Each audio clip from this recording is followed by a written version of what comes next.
glucosinasa. Estas dos enzimas llevan adelante esa misma reacción, la conversión de la glucosa en glucosa 6-fosfato con gasto de energía, la degradación de una molécula de ATP. Entonces esta glucosinasa que está presente en el hígado, o bien la exocinasa que está presente en el tejido muscular, van a desarrollar esa misma, pero son estructuras totalmente diferentes.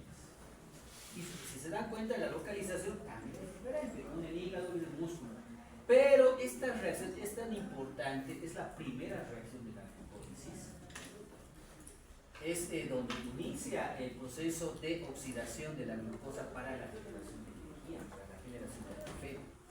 ¿Okay? Entonces, este proceso importante puede ser desarrollado por estas dos enzimas, que en conjunto se conocerían con ese denominativo, que son isocinas. Vamos a seguir dando ejemplos más adelante justamente con este último punto, diagnóstico de enfermedades genéticas e infecciosas. Bien, bueno, aquí tenemos una imagen que vamos a aprovechar.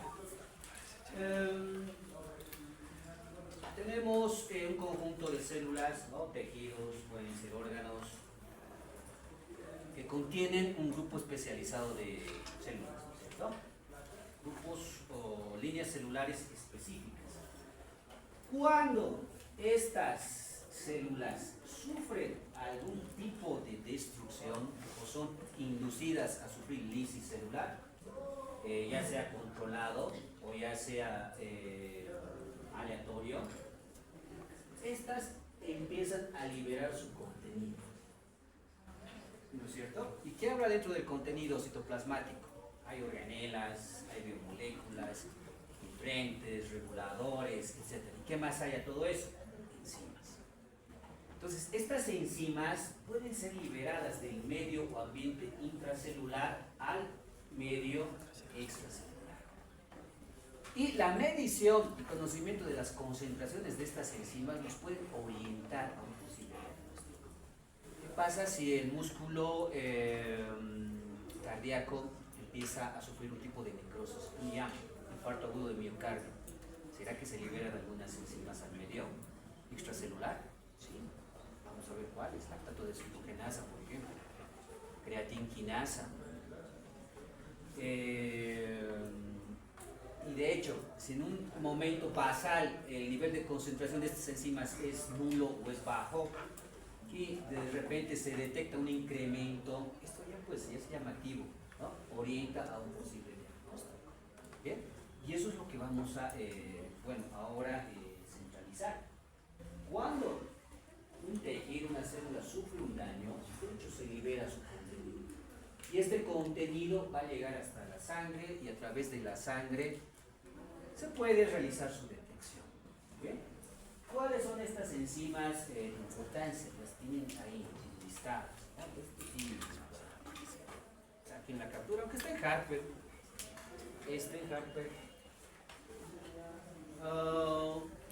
Ahí tenemos el primer grupo, las aminotransferasas, la aspartato aminotransferasa, la alanina aminotransferasa. Por ejemplo, la primera se asocia a un infarto del miocardio, la segunda a una hepatitis viral, puede ser.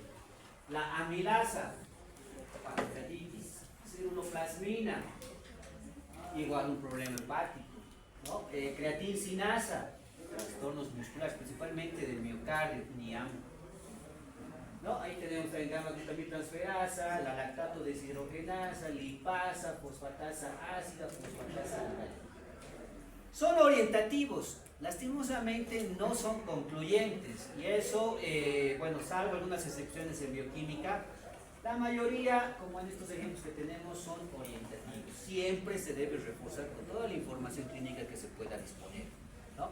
Exámenes de gabinete, la anamnesis, la historia clínica, pruebas de laboratorio, todo ese conjunto de datos e información que se recaba es lo que en realidad nos va a orientar un diagnóstico.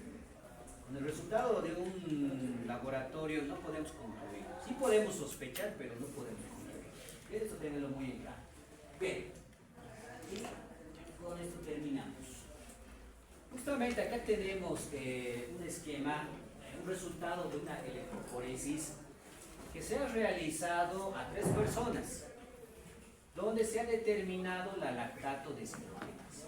Bien, la lactato deshidrogenasa es una enzima importante al momento de producir lactato a partir de piruvato.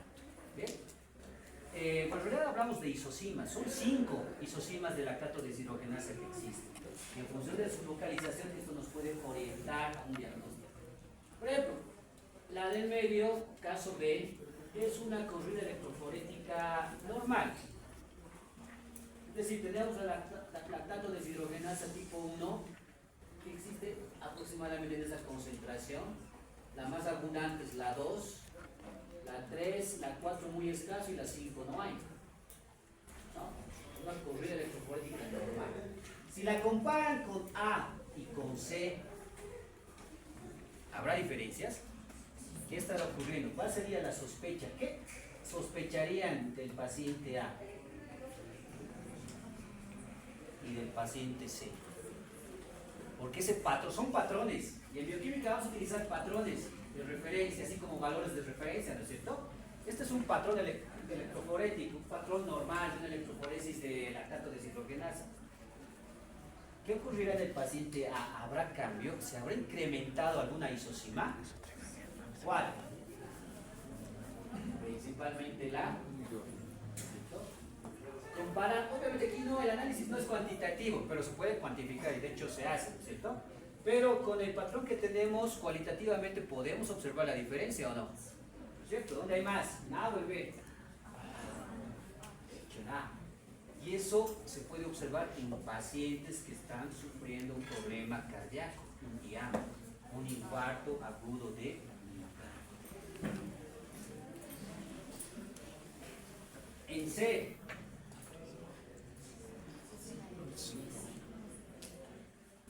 ¿cuál isocima está elevada? 5. ¿Y la 5 qué localización tiene? Entonces, asociamos o sospechamos de un problema hepático. Obviamente que con esto no vamos a concluir, sospechamos, ya les digo, sospechamos, tendríamos que complementar, ¿no? Para salir de dudas, tenemos que tener todo un perfil hepático, ¿no? Cómo van las proteínas, cómo va la albúmina, cómo van estas enzimas, la lactato deshidrogenasa, la AST, la ALT, y sobre esa base a eso se suman los exámenes de gabinete. Sí, podemos concluir, ¿no? Tenemos una hepatitis. Y todavía indagar más qué tipo de hepatitis. Y lo propio ahí arriba. Inclusive, si hablamos exclusivamente de la lactato deshidrogenasa, el ver este problema no necesariamente está asociado a un problema cardíaco. Puede que por ahí exista una miólisis, una rhabdomiólisis, también está presente en este tejido, la lactato deshidrogenasa tipo 1. Entonces sospechamos, pero no confirmamos. Si hablamos de una IAM, es justamente este patrón que se nos ha puesto acá al lado derecho. Tal vez son las dos enzimas que tienen mayor afinidad para llegar a la conclusión de que realmente ese paciente puede estar sufriendo un infarto agudo de miocardio. Y esas cosas no te dicen cuáles son. Las troponinas cardíacas y la creatinquinasa fracción MB. La troponina cardíaca y la creatinquinasa fracción MB. ¿Por qué? ¿Qué es lo que ocurre? Bueno, acá tenemos una gráfica, ¿no? Donde se está evaluando la concentración versus los días. Lo que está en rojo son los valores de referencia normales, podríamos llamarlo de esa manera. ¿Bien? Es decir, que no están elevados, ¿no? Sea el día 0, el día 1, 2, 3, 4, si ustedes se dan cuenta, los valores de estos dos marcadores no deberían elevarse, deberían estar por debajo de ese nivel. Pero en un paciente con infarto agudo de miocardio, estas dos fracciones empiezan a incrementarse. A las 24 horas la que más se incrementa es esta fracción, creatinquinasa MB. Las primeras 24 horas va a ser importante su identificación para tener un posible pronóstico, ¿no? Primero estar seguros de que el paciente sí está sufriendo un infarto agudo de miocardio y tratar de controlarlo. Y para confirmar entran las troponinas cardíacas, ¿no? Que entre las 24 a 48 horas se va igual a encontrar bastante elevado, ¿no? Y después va a ir descendiendo. Entonces, de esa manera podemos asociar algunas enzimas al diagnóstico clínico. Por un lado, ¿no? Si el interés es clínicamente puro. Pero las enzimas tienen mayor aplicación. Ya no está acá, no corresponde a esta parte, pero sí les adelanto que las enzimas tienen bastante uso a nivel diagnóstico. Por ejemplo, poder determinar cualquier tipo de metabolito hoy en día, por ejemplo, la glucosa, se desarrolla gracias a un fundamento cinético, enzimático y colorimétrico.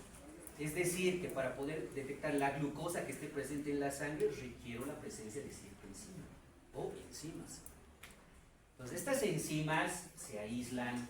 Hoy en día es importante la biotecnología, ¿no? La recombinación genética, de tal manera que ciertas cepas bacterianas puedan producir de forma constante enzimas específicas que después van a tener aplicación industrial a otros niveles. Y si hablamos de clínica, especialmente de diagnóstico. ¿Han escuchado hablar de la ELISA? Nueva ELISA, bueno, se preocupa mucho del COVID-19. ¿En qué se basa la ELISA? En el uso de enzimas. ELISA es un acrónimo que significa Enzym Linker Immunosorbent Assay, ensayo de inmunoadherencia ligado a enzimas. Entonces, no directamente, no es que vayan a detectar, por ejemplo, partículas o antígenos del COVID-19, no, es que van a favorecer que se lleven adelante reacciones con la finalidad de detectar indirectamente a un antígeno, no solamente COVID-19, sino cualquier otro. ¿No? Entonces, hay la importancia, y es un elemento que más adelante en otros capítulos lo van a analizar, lo van a profundizar, pero bueno, conmigo sería hasta acá. Si tuvieran alguna pregunta,